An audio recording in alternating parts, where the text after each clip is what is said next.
Assalamualaikum warahmatullahi wabarakatuh. Waalaikumsalam warahmatullahi wabarakatuh. Bismillah walhamdulillah. Wassalatu wassalamu ala man la nabiyya ba'da. Sayyidina wa maulana Muhammad ibn Abdullah sallallahu al-qa'imi bihuquqillah wa ala alihi wa sahbihi wa mawalah. Amma ba'd.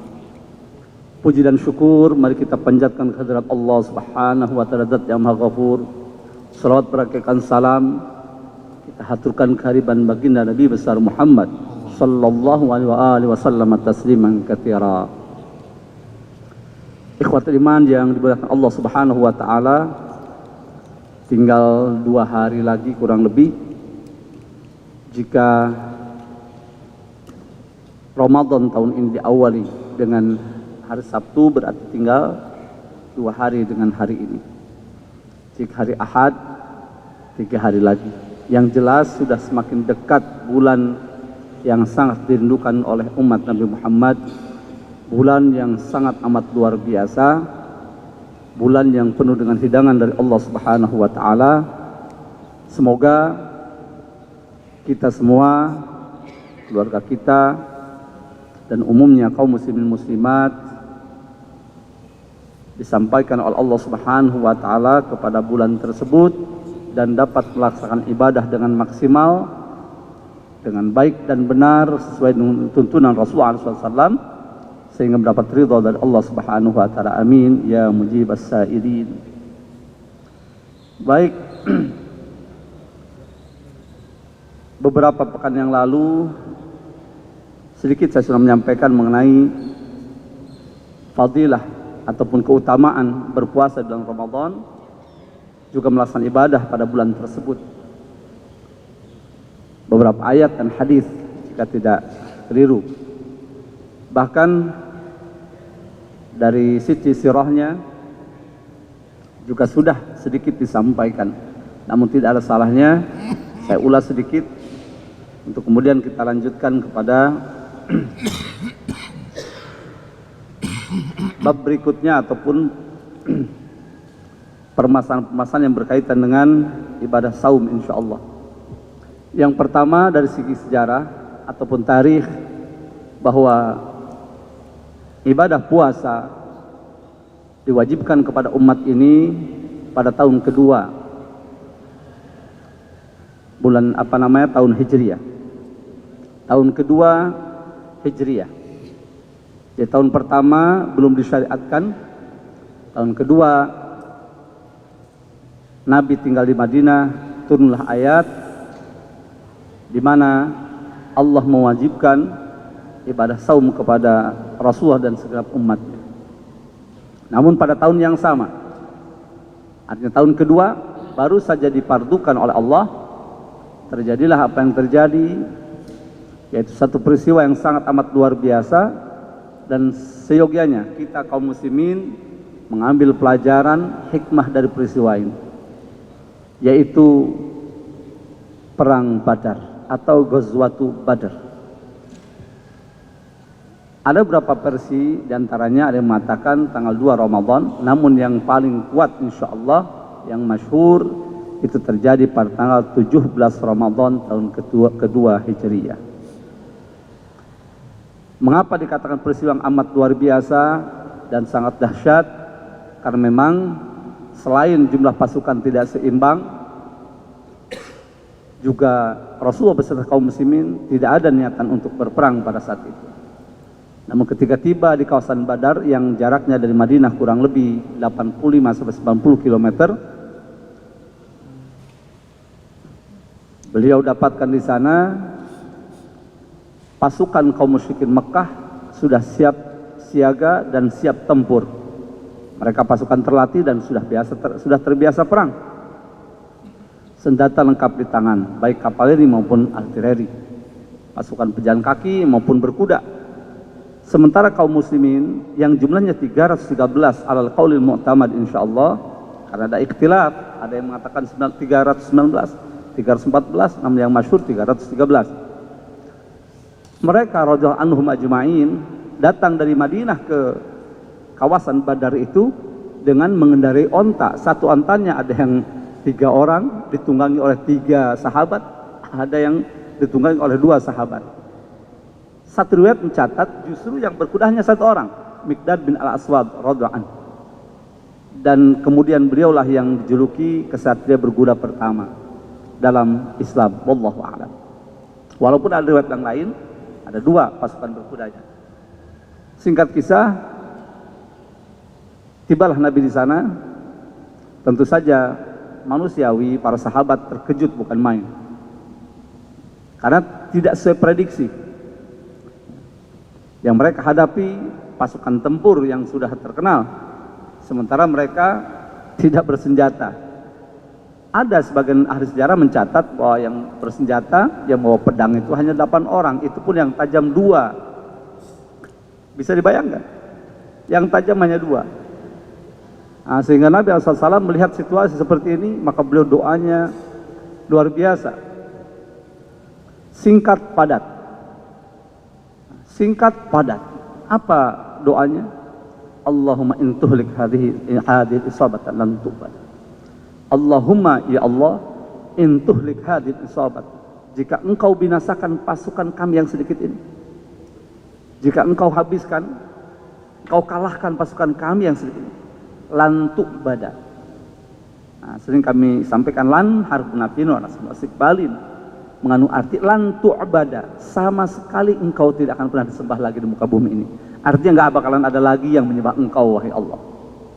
Maka jawabannya dalam surah Anfal, Allah turunkan 5.000 malaikat, sehingga keajaiban terjadi di mana pasukan yang anggap tidak bersenjata bisa mengalahkan pasukan bersenjata. Nah, ini hikmah, pelajaran yang tidak boleh kita lupakan. Betapa dahsyatnya doa ini, betapa dahsyatnya astiqah billah, keyakinan kepada Allah. Makanya kemenangan dalam Islam, dalam setiap pertempuran di dalam ajaran kita, bukan karena banyak sedikitnya pasukan. Dan kita harus banyak mengambil ibrah. Antum bisa catat, saat itu para sahabat sedang berpuasa, musim panas, jumlahnya jauh lebih sedikit dan tidak siap untuk berperang.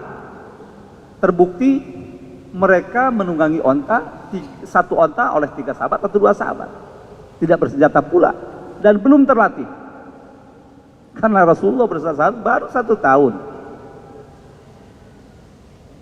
Kemudian pertempuran lain pun begitu.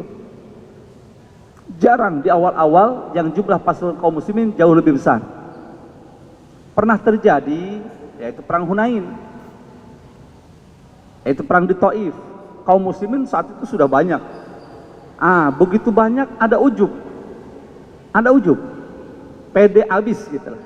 Ya, kalau bahasa itu pede abis. Begitu datang ke kawasan Hunain, terjadilah pertempuran itu. Babak pertama kaum muslimin dipukul mundur. Banyak sahabat yang lari kocar-kacir. Pasukan kaum muslimin tercerai berai. Bisa dipukul mundur. Siapa yang tetap tinggal? Rasulullah, Sayyidina Abu Bakar Siddiq, Sayyidina Umar, Sayyidina Utsman, Sayyidina Ali, tetap di sana. Sampai beliau berteriak-teriak, ini Rasulullah di sini, ini Rasulullah di sini. Karena para sahabat banyak yang mundur. Dari mana kita bisa melihat bahwa itu ada ujub? Nah, ulama menjelaskan dari ayat yang diabadikan yakni oleh Allah Subhanahu wa taala, firman Allah, wa yauma hunainin id a'jabatkum kasratukum. Dan ingatlah pada peperangan Hunain, tatkala banyaknya jumlah kalian membuat kalian ujub sehingga kalian dipukul mundur. Ketika Rasulullah baru menyeru kepada mereka, aku Rasulullah ada di sini, disitulah mereka baru kembali. Ini penting juga posisi siapa? Panglima. Kalau panglimanya bermental prajurit, ya repot juga. Ini harus di atas rata-rata yang jadi panglima. Maka jangan sampai salah pilih. Masya Allah, untuk pimpinan itu ataupun panglima perang. Seperti itu. Karena harus bisa memutuskan dalam waktu singkat.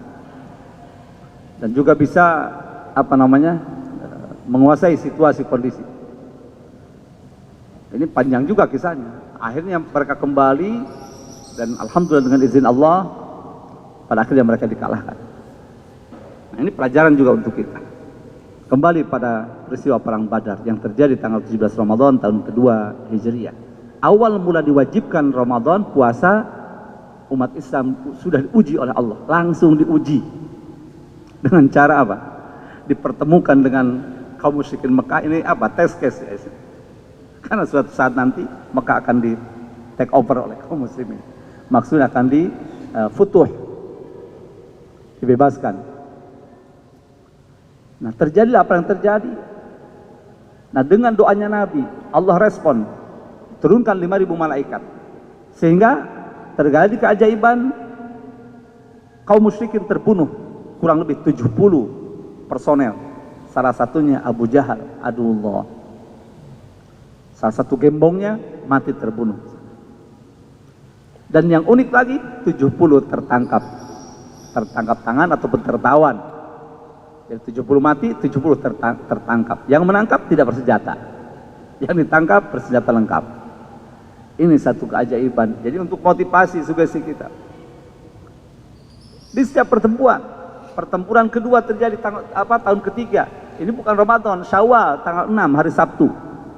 6 Syawal tahun ketiga Hijriah, yaitu perang Uhud. Mengapa terjadi? Erat kaitannya dengan perang Badar. Karena mereka merasa dihinakan, dikalahkan di perang Badar, mereka tidak terima. Sehingga kaum wanitanya bernazar, banyak bernazar. Aku tidak akan pernah bersolek, aku tidak akan pernah mandi, aku tidak akan pernah nyisir. Ya, nazar orang jahiliyah. Sebelum bisa membalaskan sakit hati lah kalau bahasa kita. Sehingga kembali dari pertempuran itu, mereka memobilisir pasukan sehingga terkumpul 3.000 personel. Koalisi pertama ini. Bayangkan. Jadi umat Islam nggak usah kaget kalau mendapat koalisi-koalisi itu, menghadapi koalisi-koalisi sebenarnya kalau kembali. Nanti lebih dahsyat lagi, perang Ahzab. Bahkan ada munafikun di sana. Orang-orang kafirun di Madinah yang sudah mengadakan perjanjian dengan Nabi ternyata berkhianat. Maksudnya para pengkhianat berbelot, bergabung dengan pasukan musuh di saat Nabi membutuhkan kekompakan. Ya. Butuh apa lagi? Kesetiaan, loyalitas, kekompakan, persatuan, kesatuan.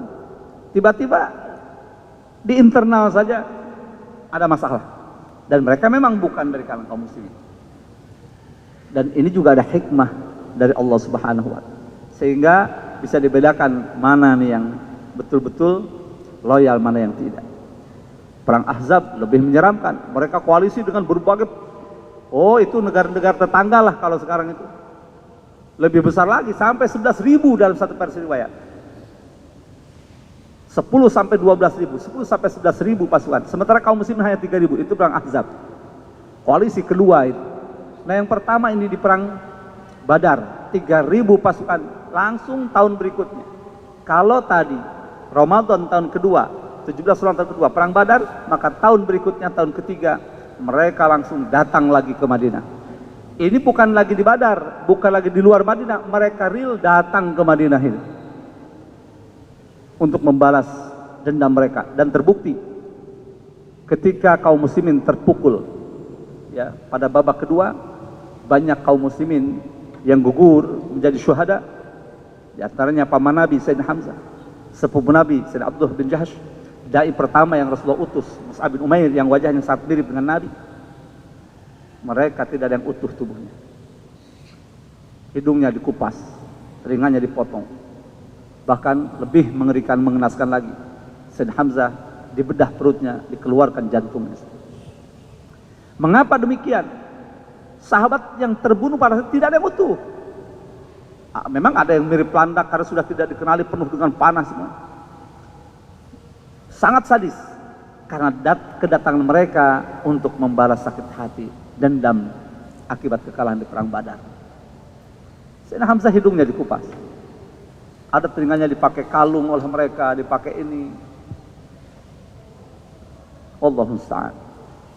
Itu peristiwa Uhud luar biasa. Sampai Sayyidah Aisyah, ya Rasulullah, adakah peristiwa yang lebih dahsyat yang pernah kau hadapi selain daripada perang Badar, perang Uhud ini. Tapi uniknya di sini Rasulullah menyatakan, ada wahai Aisyah. Apa itu? Ketika saya diusir oleh kaummu, kan, saya harapan mendapatkan suaka perlindungan dari orang-orang Taif, dari Bani Taif. Ternyata begitu saya sampai di sana bukan sambutan tapi sambitan yang saya dapat. Saya dihinakan, dilempar sampai berdarah-darah. Saya bingung waktu itu mau kembali kemana. Ke Mekah mereka jelas mau membunuh saya. Ke Taif saya tidak terima. Oh, kesedihan luar biasa. Dan sampai doa yang sangat panjang dulu pernah kita sampaikan itu.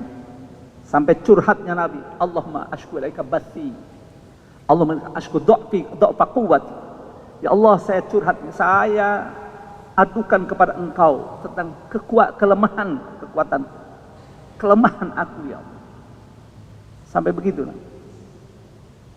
Tapi ujung-ujungnya nggak apa-apalah. Apa kau mau serahkan kepada musuh yang ada di sini, kata? Atau kau serahkan kepada mereka yang jelas mereka tidak mau menerima aku? Itu nggak jadi masalah buat saya, selama Engkau tidak murka padaku, ya Allah. Itu ujung-ujungnya. Oh, itu sangat apa namanya, membekas bagi Nabi peristiwa Taif itu.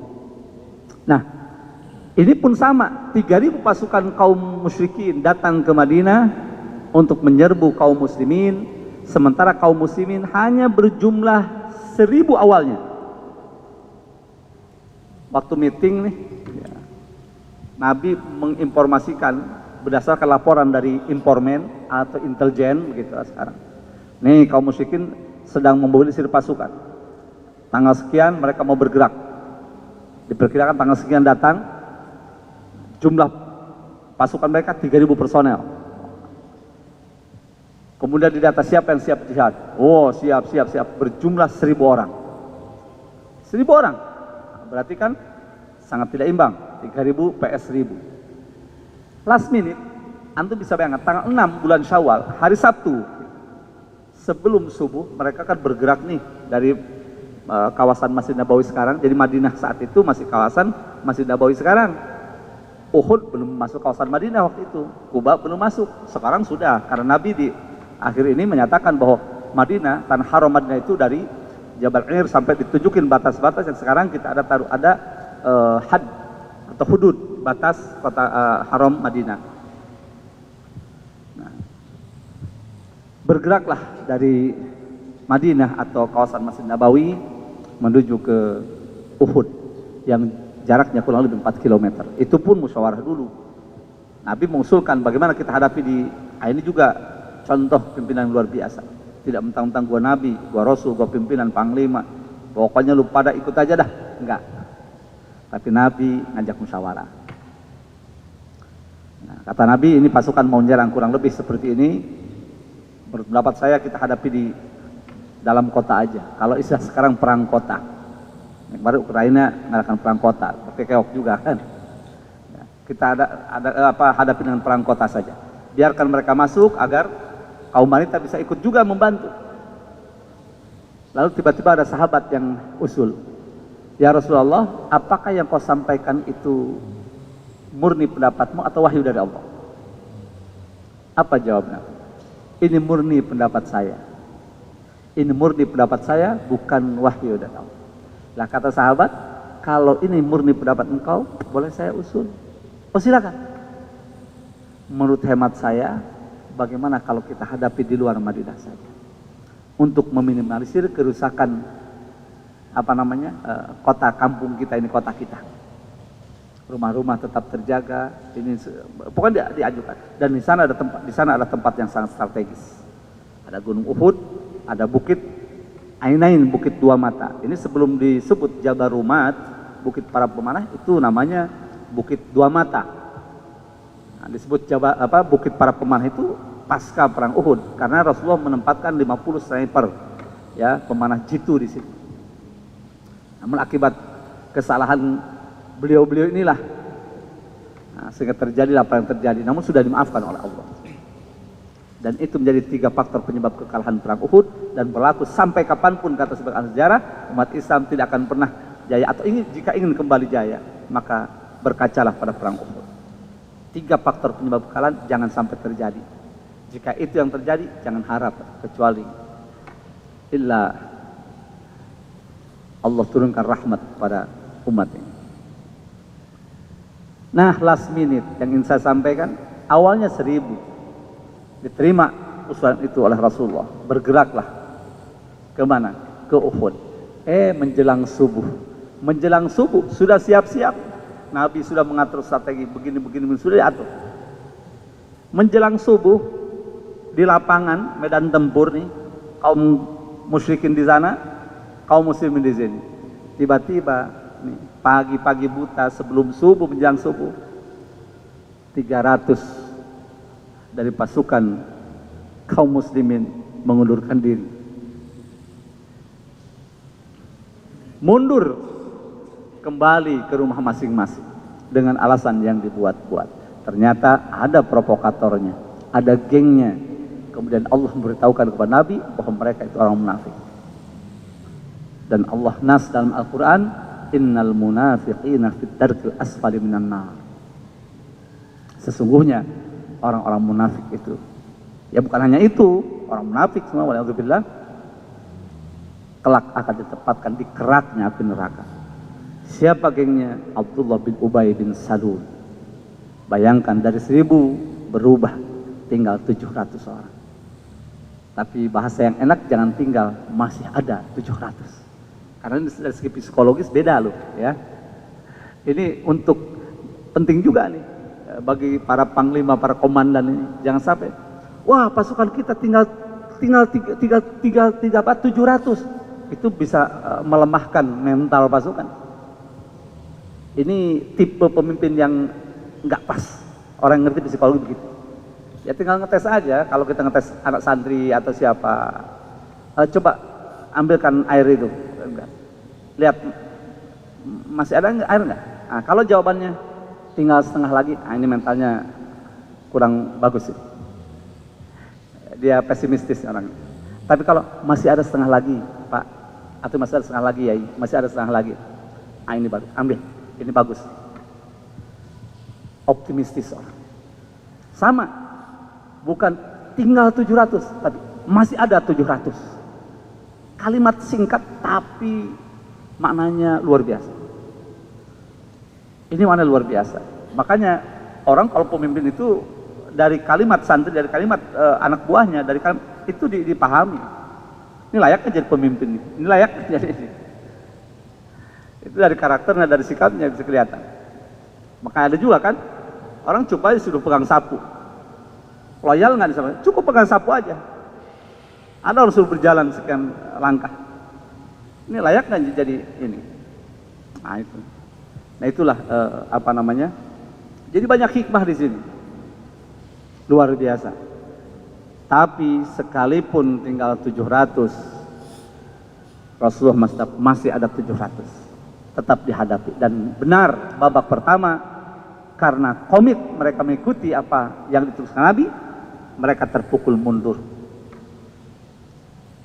Setelah terpukul mundur inilah kaum kafirin musyrikin lari kocar kacir. Di situ ada fitnah, ada ujian. 50 sniper ini di antara mereka dan mayoritas tergoda, ya. Ini terjebak, ya maksudnya terjebak.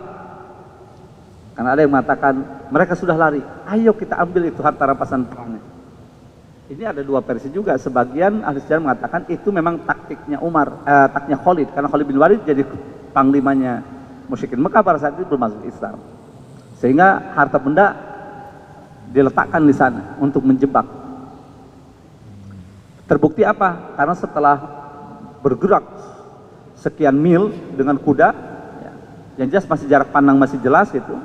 Mereka menghentikan derap langkah kudanya, kemudian menengok ke belakang. Ini salah satu hujjah argumentasi bahwa itu ada memang taktik dan strategi dari seorang Khalid bin Walid. Memang siapa yang tidak kenal? Beliau pakar strategi yang luar biasa. Susah ditebak kalau pakar strategi. Senyum-senyum nusuk. Ini luar biasa. Ya enggak? Luar biasa itu. Ada politik kuda Troya, politik belah bambu, dan oh, nah, udah. Dari jauh beliau menengok, oh ternyata sudah. Dilihat siapa? Beliau itulah. Maka setelah masuk Islam, lihat tidak ada pertempuran yang beliau pimpin mengalami kekalahan, nggak ada. Sampai pada akhirnya dicopotnya oleh Sayyidina Umar kan, karena sudah mulai banyak yang mengkultuskan, karena saking tidak pernah kalahnya, khawatir nih bahaya kalau dikultuskan, akhirnya dicopot tuh. Banyak sahabat yang dalam tanda kutip tidak terima itu waktu zaman Khalifah Sayyidina Umar. Ini gimana engkau? Apa yang Sayyidina Khalifah? Bukan terprovokasi. Ya sudah, kita bikin ini saja sudah. Kita kudeta, kita apa? Enggak. Aku ini berperang bukan karena Umar loh, kalian harus tahu, tapi karena Allah dan Rasulnya. Siapapun yang jadi panglima aku, aku tetap setia di belakangnya demi Islam dan Muslim. Begitu. Bukan iya ya, bukan begitu.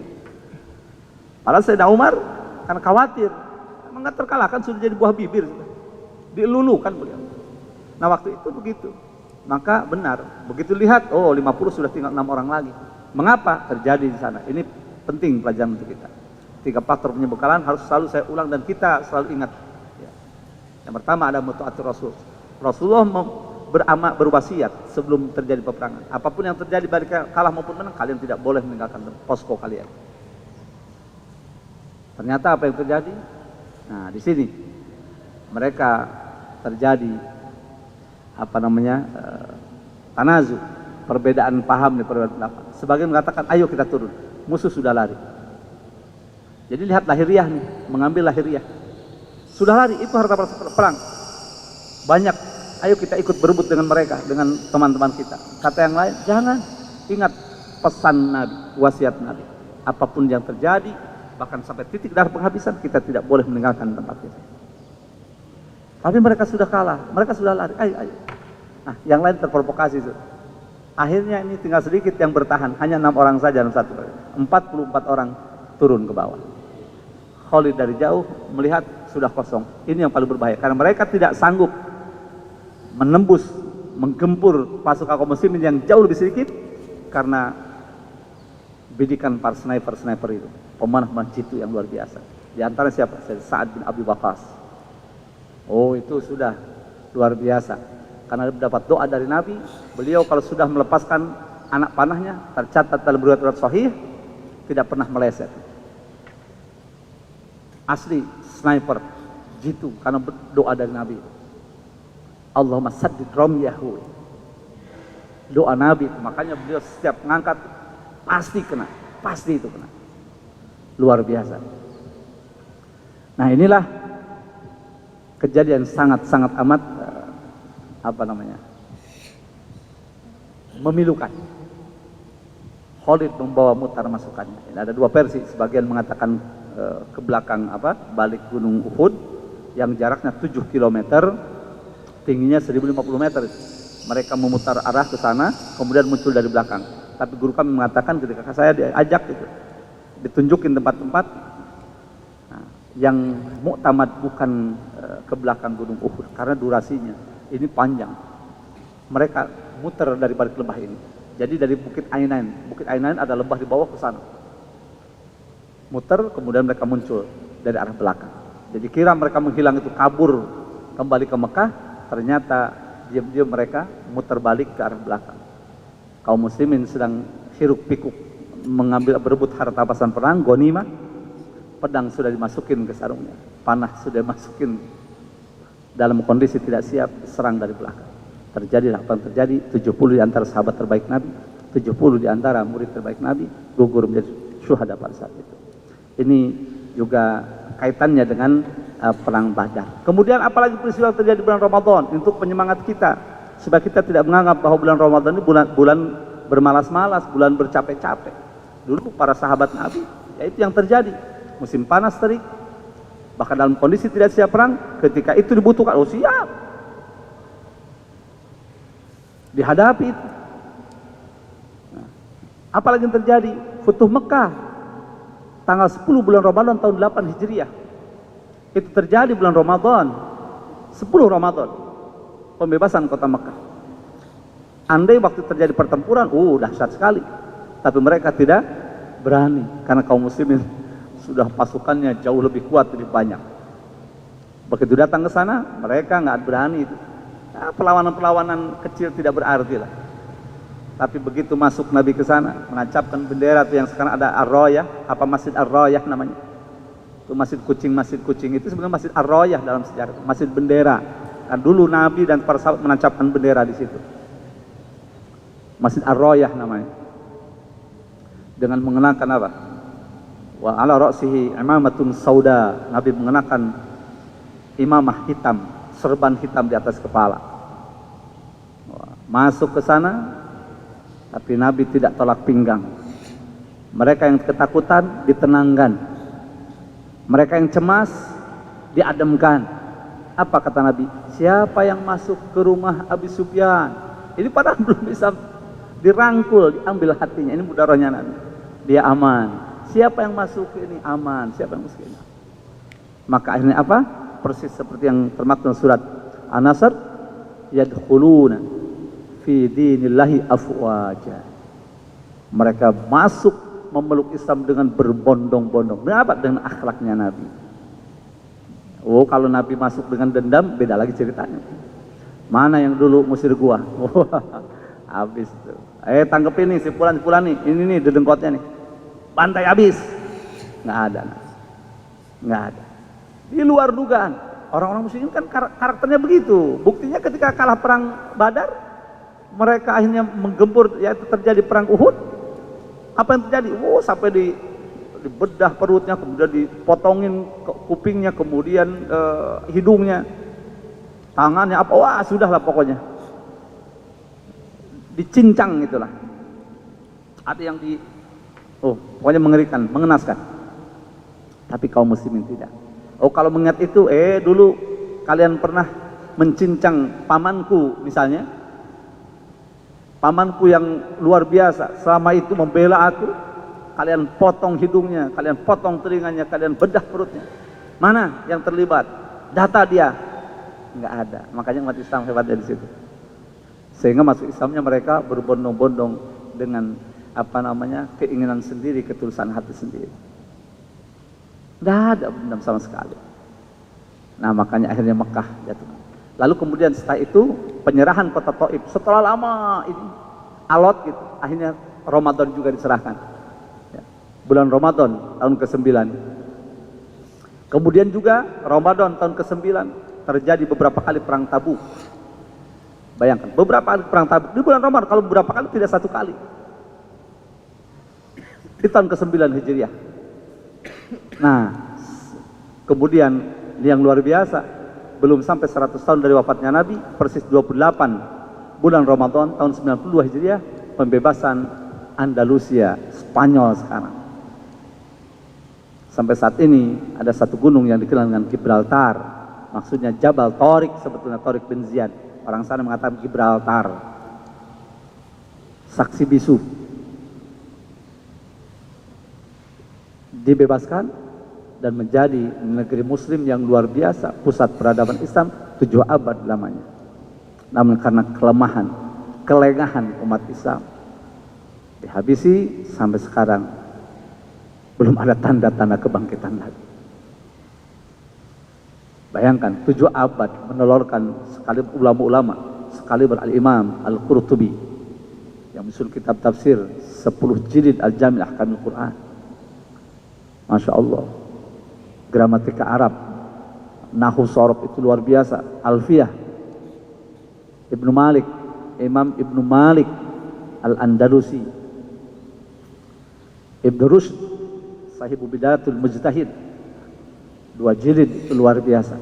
Fikih tentang 4 madhab, lahir di sana juga, orang sana asli.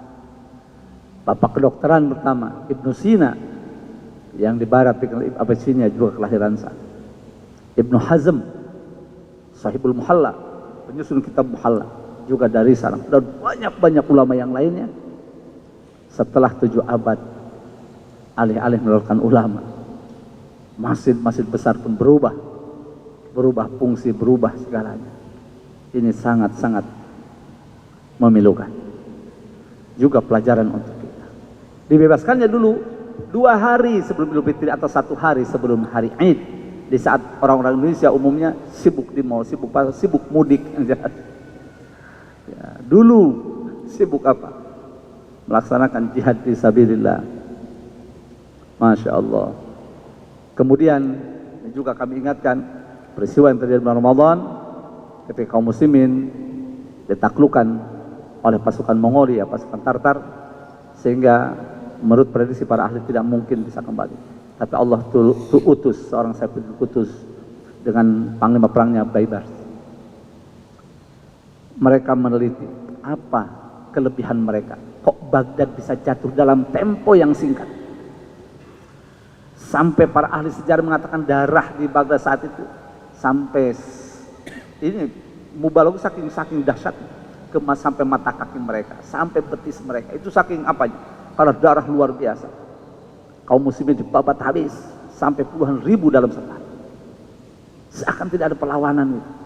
Bahkan dalam tarikh Hadara ada seorang bercadar itu sampai berapa puluh 40 orang kurang lebih pas prajurit kaum muslimin tumbang, setelah dibuka ternyata seorang perempuan.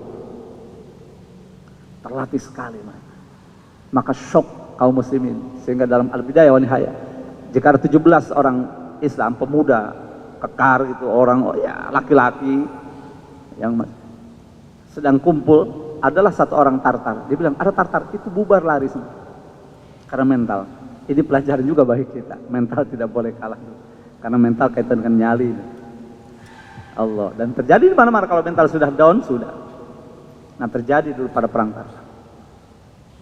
Wah, sudah Baghdad yang sedemikian luar biasa jatuh. Dan ulama-ulama di Baghdad dibawa dikirim ke satu tempat pemakaman, disembelih seperti nyembelih kambing gitu. Kemudian Raja Mu'tasim Billah lebih mengenaskan lagi. Bagaimana? Dia digulung dengan karpet, diinjak-injak dengan kuda sampai meninggal dunia. Rupanya dikorek oleh para ahli bahasa, ahli sejarah, karena mereka punya tradisi. Kalau ketika menaklukkan satu negeri, maka mereka tidak boleh membunuh rajanya atau pimpinannya dengan cara menumpahkan darahnya. Dia harus mati dalam keadaan darahnya tidak tercecer. Ya, caranya begitu, dibungkus dengan itu, diinjak-injak sampai meninggal dunia. Nah, ini mengerikan. Nah, kemudian Allah utus itu. Oh, berkuda dengan manahnya luar biasa. Maka Baibars.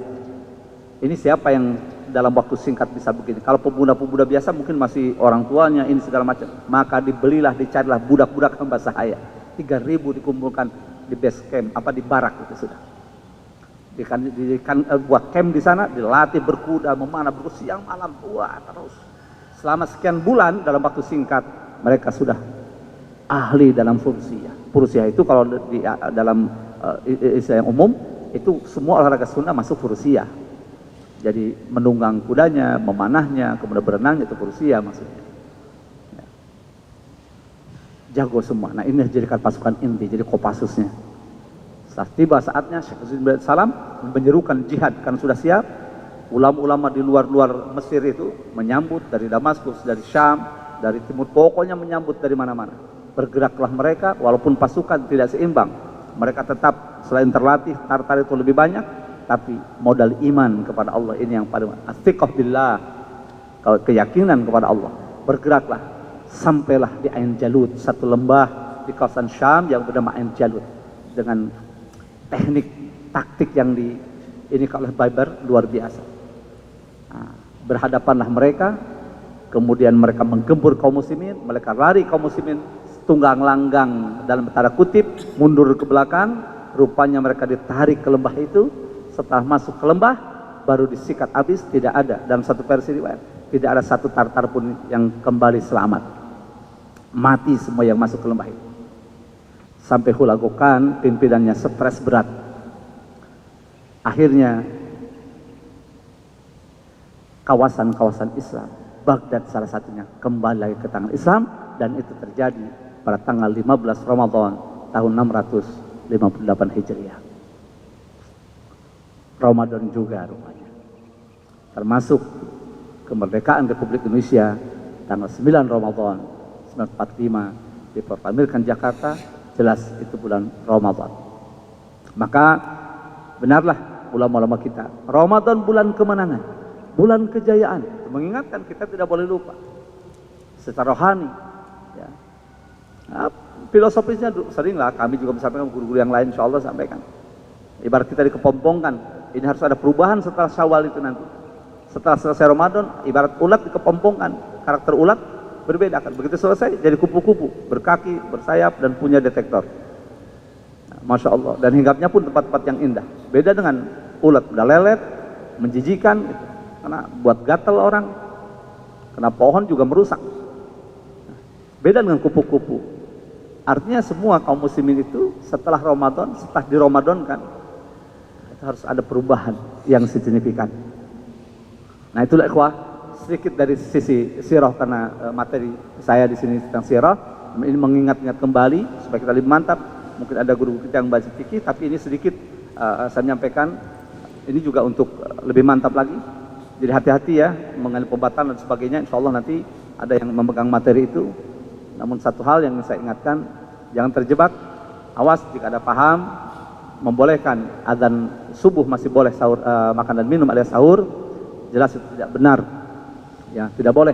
Yang mengatakan ini bukan saya, tapi qadhi Mekah dulu, dan itu sudah terjadi di Mekah. Beliau katakan jahalatun nas. Ini bukan kata saya dan kitabnya ada. Saya bawa bahkan di Mekah dulu setiap Ramadan pasti itu yang dibaca. Selain beberapa kitab ya, kutubus sitah itu yang dibaca. Diulang-ulang setiap Ramadan. Mengapa? Jadinya jelas.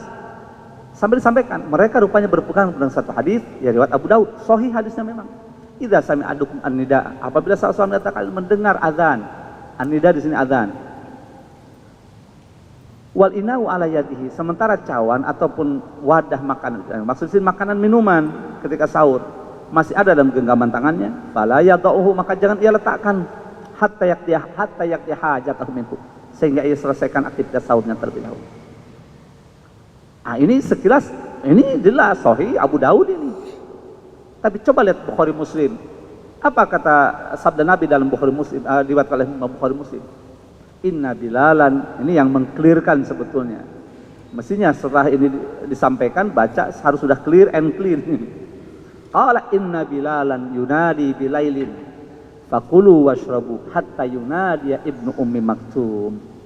Sesungguhnya Bilal mengumandangkan adzan itu di malam hari. Dulu belum ada jam, jadi sebelum masuk fajar itu malam. Maka makan minumlah kalian, silakan sahur, sehingga nanti Abdul bin Maktum mengumandangkan adzan. Nah, adzan subuh maksudnya. Lah kalau hatta lil goyah di sini, apakah termasuk ketika adzan itu masih samar misalkan? Oh, sehingga Abdul bin Maktum baru stop. Ada sunnah Nabi yang tidak boleh dilupakan, bahwa kebiasaan Nabi sebelum subuh itu beliau sudah menyelesaikan aktivitas sahur seukuran 50 bacaan ayat Al-Quran, yang kata ulama tidak terlalu cepat, tidak terlambat bacaannya. Mana dari hadis yang diriwayatkan oleh Anas, beliau dari Sayyidina Zaid bin Thabit, qala tasaharna ma'a Rasulullah SAW, aku pernah ikut sahur bersama Nabi. Dulu kami jelaskan ini adab, bukan bi Rasulullah, jadi tidak mengatakan aku pernah sahur bersama Nabi. Kalau bersama sahur bersama Nabi berarti menganggap Nabi selevel gitu. Ini tidak etis, kurang adab. Makanya sahabat saking adabnya, aku pernah ikut sahur bersama Nabi. Nah, summa qama ila sholati, kemudian Nabi beranjak untuk melaksanakan sholat, bukan beranjak sholat tapi beranjak untuk melaksanakan sholat. Fakultu, maka saya pun bertanya, ya Rasulullah, kam kana bainal adzan was sahur, berapa sih jeda antara adzan dengan sahur itu wahai Rasulullah? Belum ada jam ya, ingat baik-baik. Maka Nabi qala menjawab, bisa dibaca qadru, bisa qadra 50 ayatan. Jeda antara sahur dengan adzan itu yang biasa Nabi lakukan seukuran 50 bacaan ayat suci Al-Quran. Nah, dihitunglah oleh ulama kita berapa nih yang ayat tidak terlalu panjang, tidak cepat, tidak lambat. Oh, seukuran 10 sampai 15 menit. Maka ada jadwal imsakiyah. Jadi nggak bid'ah. Makanya dalam mazhab Syafi'i, buka kitab mazhab Syafi'i, wa yumsiku nadban, dan hendaklah imsak ya secara sunnah, dan artinya disunnahkan imsak biqadri 50 ayatan, dengan seukuran 50 bacaan Al-Quran dari mulai sahur itu kepada azan. Jadi setiap imsak hanya hukumnya sunnah, bukan wajib. Artinya kalaupun ada yang masih sahur, masih sah, boleh, tidak berdosa, tidak batal, karena puasanya nanti yang asli, yang syar'i dari mulai terbit fajar. Mengapa dilakukan seperti itu? Karena ingat, khawatir kalau tidak bisa bablas, masuk 1 menit saja sudah nggak sah itu puasanya. Dan muadzin juga belum tentu pas itu. Apakah yakin begitu tek tek Allahu Akbar, belum tentu. Bagaimana kalau tek sudah ada imamnya bersiwak dulu, muadzinnya mohon maaf, apalagi ingin meludah dulu atau apa dulu, noleh dulu, baca innallaha wa malaikat, itu udah berapa detik. Lah kalau ada yang masih bakat itu nggak sah, secara fikih nggak sah. Tapi wajib dia menahan sampai maghrib. Dalam mazhab Syafi'i dia wajib menahan sampai, nggak boleh buka dia, dan wajib mengqadanya. Ini kalau nggak dengan ilmu kan repot. Makanya ini sudah ikuti itu. Jadi imsak itu jelas. Maka al-fajru fajroni, fajar itu ada 2 kata Nabi. Yang pertama masih membolehkan makan minum dan belum boleh sholat. Yang kedua membolehkan sholat dan mengharamkan makan dan minum. Ikhwatal iman yang dimuliakan Allah Subhanahu wa taala, karena waktu jua, insyaallah masalah pembatalan puasa, karena ini hanya sekedar mengingatkan kembali ya, jangan sampai lupa. Terakhirlah sebagai penutup ya, bahwa pembatalan hanya 2, tidak banyak, yang membatalkan pahala dan membatalkan puasanya, ada yang membatalkan hanya pahalanya saja. Puasanya sah-sah saja tapi tidak dapat apapun, hanya capek doang gitu, dan tidak wajib qada. Ini musibah ini, itu disebut al-muhbitat. Tapi ada yang membatalkan puasa sekaligus pahalanya, ini mufattirat dan bisa diqada, wajib diqada. Kalau yang tidak wajib, ini yang berat itu. Sehingga yang pertama, kamin shaimin la samin siyami ila jual, atas hadis sahih itu Nabi sudah mengatakan banyak orang yang berpuasa tapi tidak mendapatkan pahala apapun kecuali hanya haus dan lapar saja. Nah ini apa itu?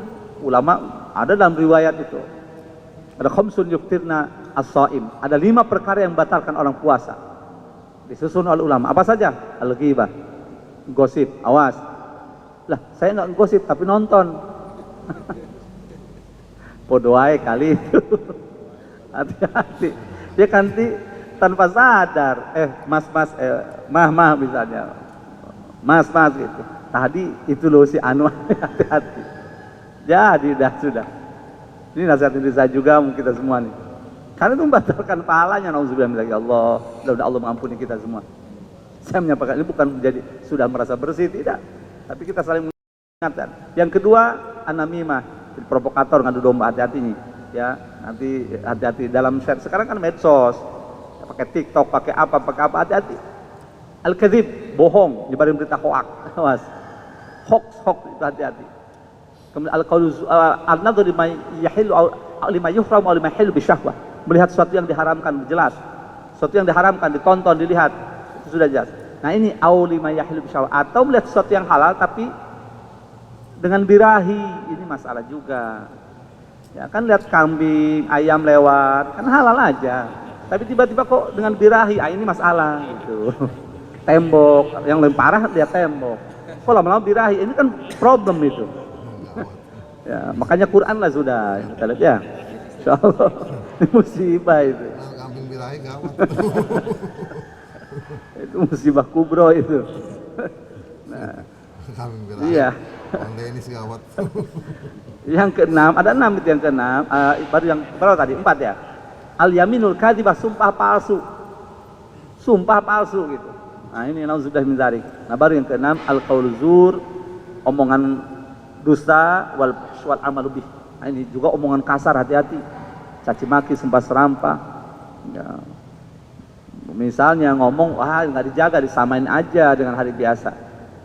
Ya, kutu kupret lah, apalah bahasa, wah udah yang nggak nyaman itu, muke gile lah, mungkin canda, tapi itu kalau orang nggak biasa, pare lu bau menyan gitu, itu kalau biasa canda, tapi ke Ramadan hati-hati, lagi lapar dibilang begitu, orang bisa naik juga tensinya itu, dengan emosi, hati-hati, bikin orang marah juga hati-hati, termasuk, hati-hati banget. Nah, baru yang membatalkan kedua-duanya ada 8.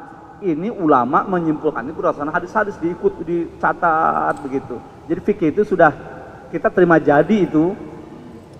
Yang pertama ar-ridah, murtad. Alhamdulillah ini nggak murtad, nggak pernah ke tempat ibadah orang, nggak pernah.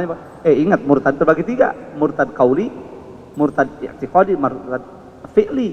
Af'al, i'tiqadat, aqwal, ini yang harus diperhatikan. Bisa melalui ucapan, dia nggak murtad secara fi'li, perbuatan, nggak murtad dia i'tiqadi, tapi qauli dia aqwal, ucapannya. Nah sekarang kita sering dengarkan kalau disinkron dengan kitab dengan hadis, oh ini sudah keluar, nah ini berbahaya. Tapi ada aja yang bela. Emang ini fenomena akhir zaman, maka waspadalah. Waspada. Dekat dengan ulama yang lurus, dekat dengan itu penting. Karena apa? Sekarang apapun ada yang bela terus.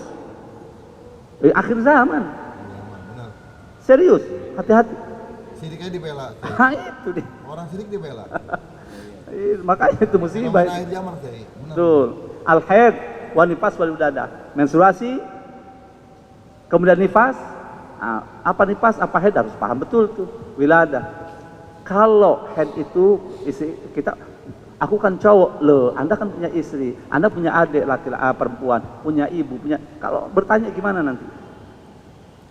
Nah, kalau menstruasi itu ingat minimalnya 24 jam sehari semalam. Kalau nifas 1 tetes, jangan terbalik, karena ada yang terbalik itu. Musibah kalau terbalik itu. Nah, kemudian ini kita percepat saja. Yang ketiga adalah al-junun, gila walaupun sebentar. Tiba-tiba cekakak-cekik sendirian beberapa detik, tanya, ente ngapa? Enggak apa-apa. Lebar sama enggak, siapa yang ketawa, malah marah dia. Berarti nggak sadar tuh beberapa menit, batal puasanya itu. Wajib qadha itu. Berarti gila sebentar itu. Ya, hati-hati itu, makanya antum ketawa itu harus sadar loh, jangan ya. Iya, ente ketawa sendiri kenapa tadi? Siapa yang ketawa? Wallah, barusan ente ketawa. Enggak, malah wallah lagi dia bilang, wallah enggak. Semua orang lihat. Berarti nggak sadar nih. Jangan-jangan dia itu. Gila dikit terus. Al-igma wa sukru idza amma jamin har. Pingsan dan mabok petek, mau terong, mau apa. Tapi dengan catatan 2 hal ini harus sampai maghrib. Misalnya jam 11, plak pingsan ataupun mabok dia. Wah, udah. Terus sampai maghrib. Nah itu batal puasa dan pahalanya. Tapi jika sempat siuman, sadar 2 jam sadar, ya Allah. Ada apa ini? Kok saya begini?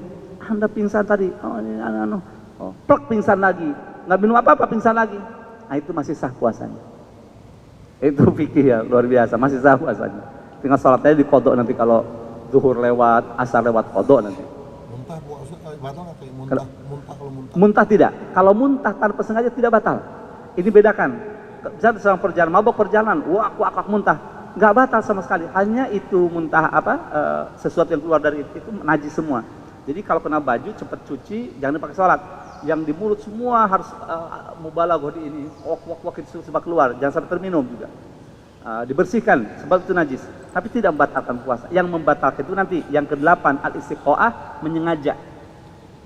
Sudah jelas mencium sesuatu yang anjir, yang amis-amis itu. Dia memancing muntah, malah sengaja gitu. Itu atau dikuak-kuak gitu gimana, pokoknya menyengaja muntah. Nah, itu yang batal.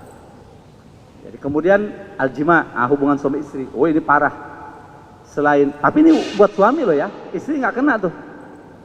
Kalau yang terjadi kasus suami istri siang, suaminya yang kena itu, kena kafarot. Tapi si istrinya kodok, ya kodok. Tapi yang kena kafarot, semua harus tobat nasuha jelas. Tapi yang kena kafarot suaminya.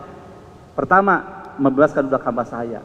Sekarang sudah tidak ada atau tidak mampu, maka puasa 2 bulan berturut-turut. Nah, jadi kalau tinggal 1 hari batal, nggak kuat, ngulang lagi dari awal.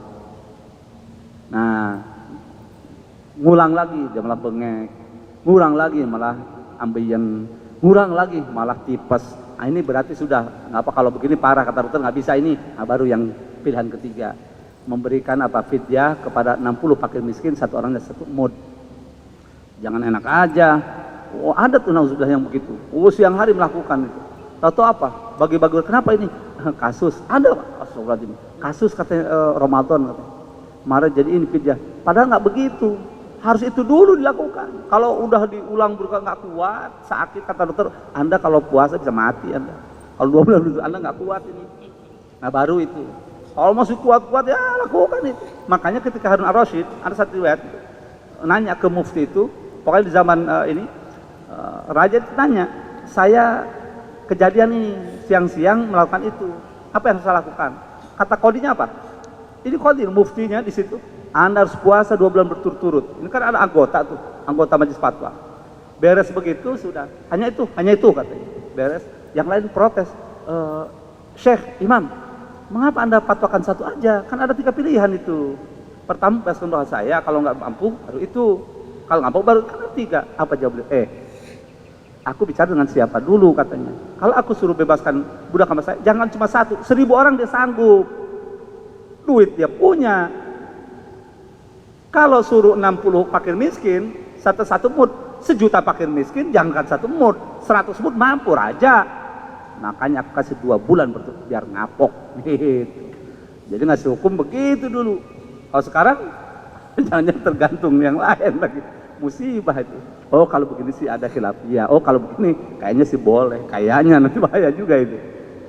Ini musibah itu. Dulu begitu. Anda 2 bulan berturut-turut. Nggak ada, hanya itu. Begitu. Nggak disebutkan yang lain.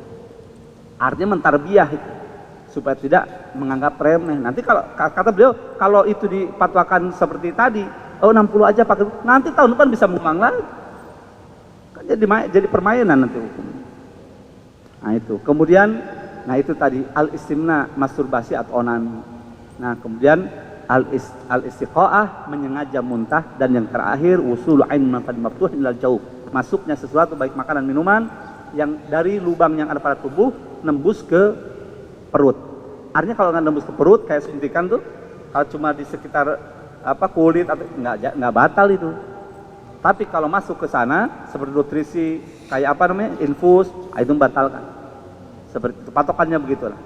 Nah itu ikhwah yang dimaksud Allah Subhanahu wa taala, mudah-mudahan bermanfaat. Jika ditemukan banyak keliru atau khilaf, itu dari saya pribadi yang dhaif. Namun jika ada yang benar, semata fadl, anugerah dari Allah, semoga bermanfaat besar untuk kita semuanya. Mohon maaf lahir dan batin karena menjelang Ramadan, saya minta maaf juga. Ada kemarin saya dapat postingan kesalahan menjelang Ramadan katanya. Ada nggak dapat ya? Berziarah kubur katanya. Kemudian yang kedua apa? Saling meminta maaf. Apalagi ada 3 katanya. Nah ini saya bingung itu. Nah yang begini yang membingungkan itu. Ini mudah-mudahan ada terdengar yang nulisnya itu. Nanti kalau nggak terima ya datang aja ke kami, kita ngobrol deh gitu baik-baik. Ini musibah itu. Anda diminta pertanggungjawaban di akhirat. Karena apa? Ziarah itu masyru', demi Allah masyru'. Kapannya nggak ditentukan, yang nggak sempat biasa ya sebelum Ramadan ya bagus-bagus aja kapan aja. Kenapa mesti harus kesalahan-kesalahan begitu? Kalaupun mau ditafsir silakan punya pendapat. Jangan dikhususkan waktu itu aja.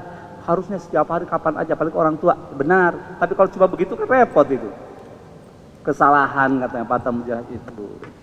Saya gimana gitu kalau baca-baca begitu, innalillahi. Kemudian saling maafan. Kan saling maafan kapan saja.